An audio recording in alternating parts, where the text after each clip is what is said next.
لمبی لمبی امیدیں باندھنے سے پرہیز کرو، کیونکہ وہ خدا کی عطا کردہ نعمتوں کی خوشی کو دور کرتی ہیں اور تمہارے نظروں میں ان کو حقیر بنا دیتی ہیں، اور تم ان کی شکر گزاری نہیں کرتے۔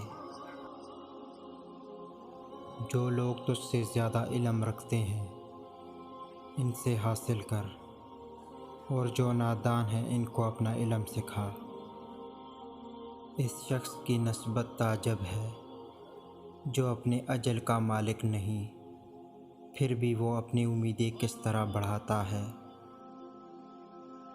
تیرے مال میں سے تیرا حصہ تو صرف اتنا ہی ہے جسے تو نے آخرت کے لیے پہلے بیچ دیا۔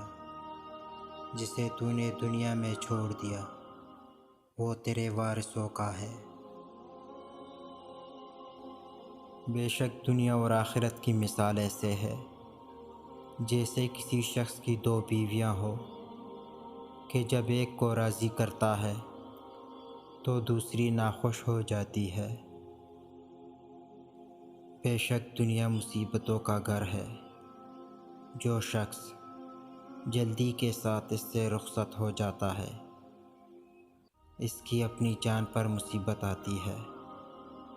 جس کو کچھ مہلت ملتی ہے وہ فکر معاش اپنے دوست احباب اور عزیز و اقراب کے فراق کی مصیبت میں مبتلا ہے۔